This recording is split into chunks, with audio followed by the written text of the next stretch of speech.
Vision's getting clearer. Diamonds in your neck, I'm not your enemy. That's why I live with no regrets. Keep pushing till there's nothing left. I'm not your enemy. D, thanks so much for taking the time to do this. It is an absolute pleasure to speak to you, especially, you know, home stretch of a record release. So first things first, I just want to check in with you. How you doing?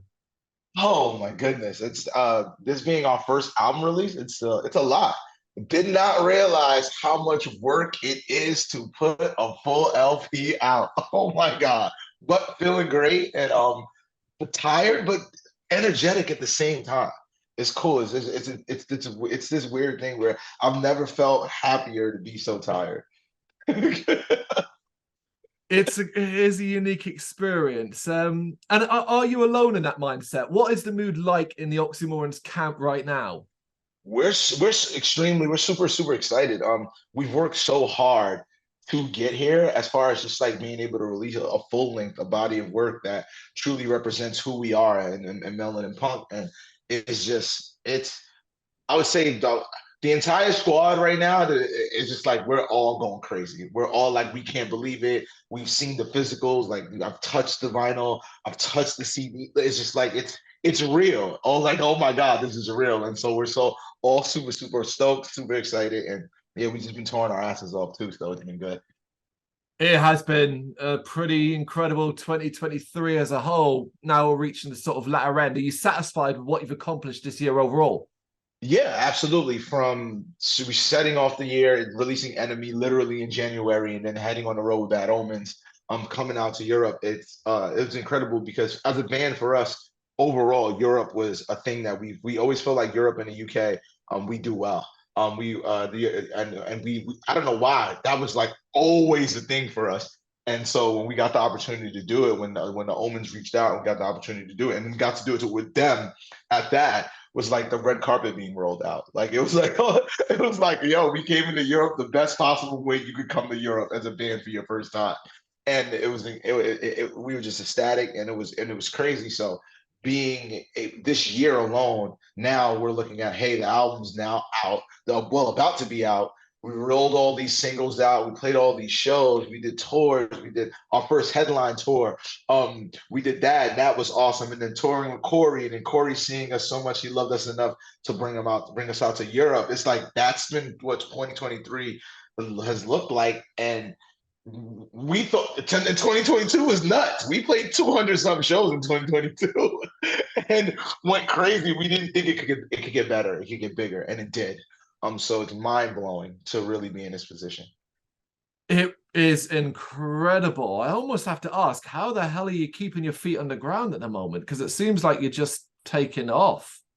We're just here. We're trying to be in the present. One of the things we always do, just as a band in general, we tend to stay connected with each other and keep each other grounded as far as like what's going on. How are we feeling about what's going on is one of the biggest things that we talk about. Like, okay, hey Maddie, how's it feel now being a drummer? Are you still excited?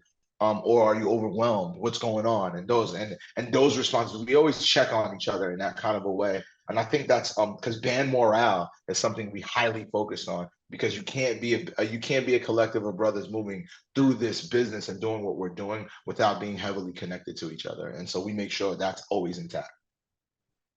That's good to hear. From a fan base perspective, then the listener base, has the hugely positive reaction to the singles that have been released so far from Melanin Punk kind of eased your mind as to how you expect the full thing to be received? Yes and no. I think because Melanin Punk is, I wouldn't call it an extension, because we definitely pushed a lot more boundaries and rounded out the sound.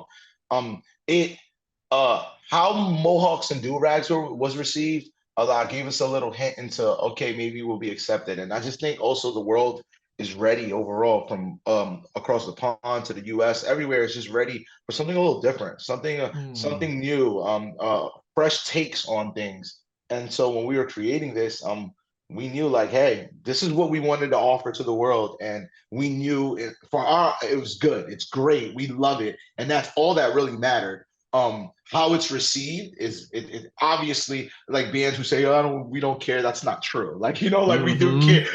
You don't put something out into the world and not care about how it's received. That's the BS. That's bullshit. We just don't let it weigh in on how we feel about the project. That's all. We love how it's being received so far from the singles. We like, yeah, oh my God, this weird concoction of genres and how we like to, although heavily relying on hip hop and rock, it's just our little baby. And when you put your baby out into the world and you hope everyone wants to play with them in the playground, and right now we're making some friends. I love that. I've not heard it described that way. I love it. I love it. We should say it is out October 20th. Melanin Punk this Friday as of the time, recording via Mascot Records. Yes. How's it been working with them? Have they been super supportive of what you guys have done here? Yes, the label has been supportive of what we've been doing. Obviously there was a transition in the curve as far as like where we were working with Rex into working with this now. Rex is shout out to Rex overall. Also, Rex, we would not be here without Rex and Jason Allen Butler and the support they provided us earlier on, and to even get to a situation like a Mascot. And Mascot has been great as far as like we're really learning the business. The team is hands-on with a lot of different things, and regardless of whether we agree or not on ideas as far as label and artists, we always find a median, and there's always synergy in the middle, and that's what I love about it. We can bump heads, we can be on the same page, all of it. It's just an extension of the family that we already have here, so it's been awesome. Good to hear. Good to hear. So I want you to take me back to the kind of early days of the album's inception, specifically a vision. Did you have one, and what did it look like? I don't think we particularly had. We had somewhat of a vision because the album is the soundtrack of who we are. So what we're giving you is the soundtrack of the lifestyle, the culture, who we are, and what we bring. So that's always been like, I guess the overliner. That's always been the thing. As far as now, we always came in like, what does that sound like? You know, what does for kids of immigrants living in America that are POCs that love all genres of music, what does that sound like? And and okay, cool. And so we decided to offer it. And why we chose to even come in when we were making the album name, it's funny, the very first song we worked on the album was Melanin Punk. And it's funny because we came up with the title, and the song itself is just kind of angsty and kind of like aggressive and all over the place as far as like breaking like non-traditional punk structure, making structure in just general. And then we realized that's what we wanted to offer and give to people. And how were we going to tell the story? So each song is telling a specific story, and even from the character and the branding, the character you see on the album cover or you've seen on covers has been waving since Enemy. That's Mel. Mel, that's Ron Mel. He's the POC punk rocker trying to find his way in the space, and that's what the singles, even the rollout of the singles, were telling that story. That's why Enemy is like, hey, we're not your enemies. We're not here to do anything else but come in, provide in the space, and be accepted. And then you got Last Call. Him, that's Mel waving through his alcoholic face because he's not really accepted. He's starting to see the fallacies of the world, and he's starting to see what's going on. So Mel goes through his like, I'm gonna punish myself phase, and then after that, you get into Graveyard Words, where Mel is now experiencing the power of words. We're talking about what you say can get you into trouble. What did it? Because there are words thrown at us all the time that people have no clue like what they're saying to us or what it means of what they're saying, and the implications that come with that. And then from there we wave into Look Alive, which is it kind of culminates, and it's like, all right, Mel understands now. He's gone through the wave, he's gone through everything, and he knows he not only has a space, but he wants to be uplifting and bring everyone else with him, and that's what Look Alive does. And then the rest of the songs on the album kind of round out this story and the representation of this character that's representing POCs being in the rock space. And given to you in this frame, in our light. We chose Melanin Punk not just because of the obvious, because we're a Black man, but we chose Melanin Punk because melanin is also with everyone. It's in every single human being, and we talked about that during the rollout of Graveyard Words when we started putting the periodic table code pour melanin on things and allow people to realize that it's in every single person breathing. So as much as the world tries to separate us, we have a lot more in common than we do that divides us. And that's the message behind Melanin Punk. Do you feel like those who are coming to you brand new, this might be the first thing they've ever heard from you, particularly as it gets spread across the world a bit wider? Do you think you're going to quite enjoy surprising people that there is this much depth to your music, there is this much thought behind lyrical content to the stories that are being told and so on? Yes, absolutely. Like I hope, hopefully it translates, and it's been translating so far. We've done a pretty good job of putting it across, and also during a live show, talking about it, having discussions, and telling the stories. Yeah, that was the point. I think a lot of the times, because mainstream media pushes art in a very particular way, that the meanings get lost in translation. A lot of songs have meaning, and there's a lot of artists, there's a lot of us out here just that aren't just pumping music out just for commerce. Like we're here, we want to actually offer something that can connect with people, and that's why you alluded earlier, how do we feel? We feel ecstatic because this is our offering. This is we are now cemented in the fabric of music forever, and that means so much to us as a band. It's you, it represents you. But I have to ask then, did you have any creative lines in the sand for yourselves? You go into this plan, this vision that you've got, and you're kind of saying, let's show everyone who we are. But that could be so wild. Yeah, so what creative lines? No lines, man. How we create is if it sounds good, it feels good, it is good. There is no line. That's why the songs kind of mimic the album itself is as if like you sat. We wanted it to feel like as if like you sat with you made your own playlist and you put it all in, because this is Oxymorrons, bro. There's really no rules. You never know what you're gonna get, and anything is possible as long as it sounds good, it feels good, it is good. That's our rules. That's the only in any creative process. That's what we go for. We do what's best for the song, and we put it out and we just let people enjoy it, man. And however you interpret it, we tell people that however you interpret it is how you interpret it, because music is subjective in that kind of a way. Like how it connects with you is how it's going to connect with you. We can't control that. All we can control is what the message we want to send out, and I think we're doing that. And if the end result is people are loving it, then that's a mission accomplished alone there. Talk to me though about challenges, specifically some aspects of creating the record across all areas that you personally found quite challenging. I think the most challenging part of creating this record, I think, was time. We did take our time with the music as far as we stretched it out. We started working on some of these songs before the year even began, or before Mascot was even involved, or any of that stuff. We knew we wanted to release an album. It was just time, because we didn't realize, like, touring while working on a full-length album is insane. And then if you tag in the amount of touring we were doing, it's insane. So that's kind of like this new life that we live, because we sat and when we created Mohawks and Do-Rags, it was during the pandemic, and we had moments just to sit with it. We really sat and like did that. Whereas this one was a lot more on the fly. It was a lot of just pinging back and forth. We spent a lot of time in LA. I lived in LA. And then literally moved back literally this July. So I'm back in New York now.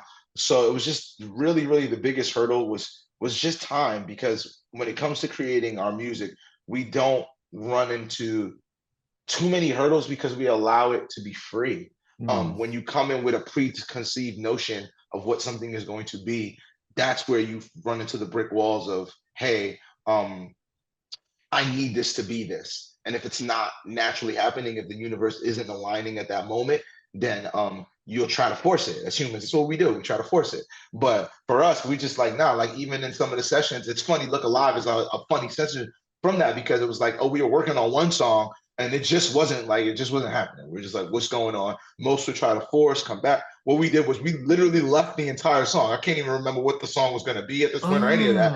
And we said, let's start something from scratch. And that thing from scratch 4 hours later was Look Alive. So yeah, so it's things like that, of that nature. That's why we don't put walls. I think the fact that we don't create with walls allows you to create something new. It allows you to be free, and we're very free with our expression.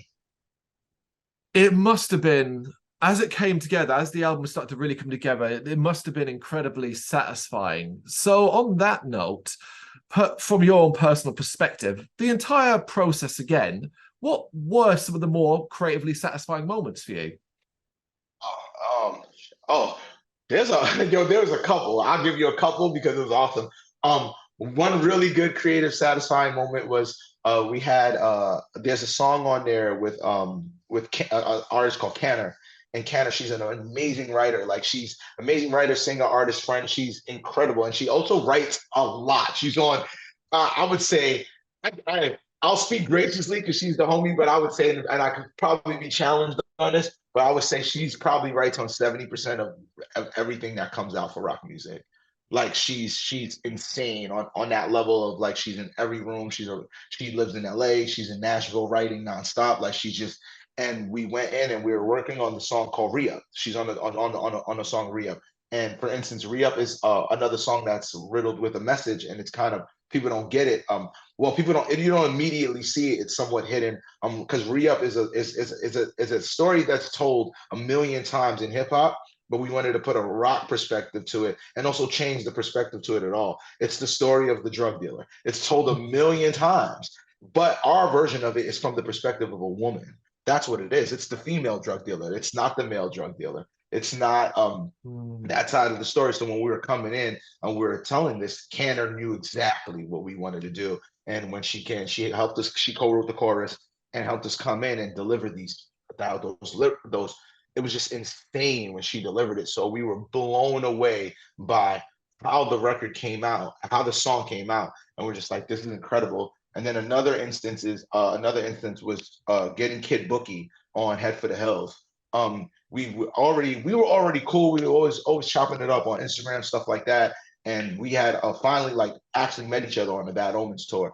And in Bristol, actually, yeah, in Bristol. And we were like, yo, we gotta do something. We gotta do something together. And we're like, word. So when we came back to the States, we were starting to round out the album. And I remember just going like, yo, we wanted a feature on Head for the Hills because we felt like there was a moment. And in fact, we were gonna give it to Bobby Villain. That's what was gonna happen. It was Bobby Villain. Bob Villain couldn't make the feature happen in enough timing. So we were just like, yo, we did want to cut something with Kid. I wonder if he would even want to be on this record like this, because he got the energy for the record. And we were just like, and I was like, you know what? He said anything, just hit him. So we hit him. No lie, that man got that verse done so quickly. Oh my goodness, he sent it back. And we were just like, what?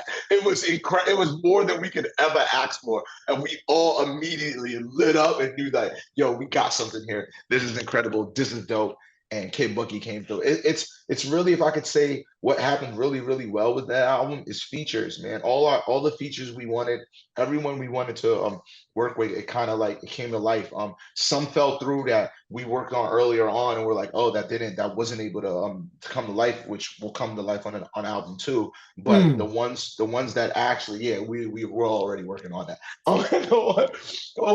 We're nuts. And the ones that happened on this album, like Hyro. Oh my God, Hyro with Mike Shinoda Flow. Another song that I hope people really connect with, because it's Mike Shinoda Flow is the most hip hop leaning song on the entire album, and it's done that way intentionally. We intentionally wanted to showcase lyricism because it's in rock music, it's somewhat of an art form that's kind of looked down upon. It's kind of seen easy, and it's like, no, it's actually not easy when you're doing it proper and you're dropping triple entendres and the way and the flows and how we're doing it. It's actually not easy at all. It's actually it's just as talented as being able to sing or being able to scream, which we do with them all. I can do all three. So it's like, let's really put this into perspective, and let's put a little bit of respect on hip hop's name and understand it is an art form. And the reason why it's here, I know it's shunned a lot in rock, but there's a reason why at one point it was the biggest genre in the world. That's what happened. So it's all good. But yeah, those are those moments in the album that kind of highlighting just kind of this album, just recording a full length. It's such a process. It's awesome. And I'm trying to like think back to all the things and where we were when this song was written here and this story. And Mike Shinoda, funny, the name of this track is homage to hip hop and all that, but the title came because we wrote it on his birthday, and Linkin Park's one of our favorite bands. It's stuff like that, like. So there's cool little things in that, like that people don't even know. Like yeah, this album has so much messaging behind every single song. They're fun, they're exciting, but they also tell you stories. Well, I'm glad as well you brought up the collaborations. You know, you pretty much run through them all. You know, I want to give a shout out to as well the kid Bookie. Is one of the most talented artists out there and an absolute machine. Agreed. But you know, this teaming up with other artists, helping each other out, is this important to you as a group? Kind of because it's very difficult in the music world and all genres and all styles to make any kind of name for each other. So you kind of see it as helping each other out, pulling each other up, as it were. Yeah, absolutely.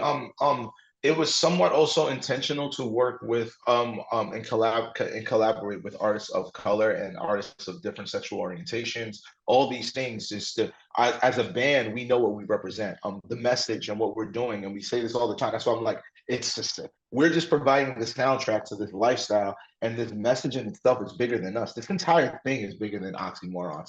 It's we're just a vessel. We're part of the message, and we're a vessel to carry said message. And so this is bigger than us. So yeah, when collaborating with other artists and connecting with these people and being able to share our art and share our energy and share our frequencies, that's the gift, man. That's why you do this. Truly, I know the money's a pretty good byproduct. Can't lie, pretty good byproduct. But why you truly do this is the impact that you have on the world and the impact you leave on people. And that's truly what we're set out to do. And collaborating with artists is a real big way of doing that. And like you said, it's really difficult because we all want to do it.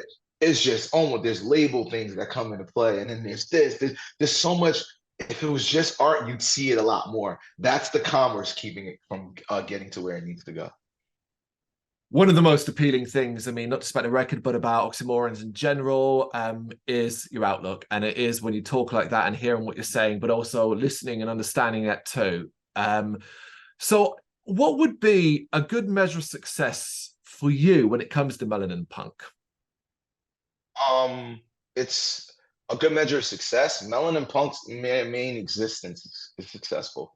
I won't say the executive name, but I remember it's one of my we had a lot of deals and we had a lot of options. And one of the executives that we were speaking to, he was honest and he was honest about the mindset and the state of music as far as rock. And he was like, I do want to sign you guys, but do you know how difficult it is to break a black band in rock music? And it was so honest. And I was like, wow. And then he was like, that anyone who takes this on, that is the hurdle, because it's seen that black rock music isn't commercially viable. And I was like, understood. And in understanding that, that's why the success of this album, the mere fact that it even came out, the mere fact, the way we're doing it and how we're doing it, the fact that it's even being presented to the world on the scale that it's about to be presented to the world it's successful of its own.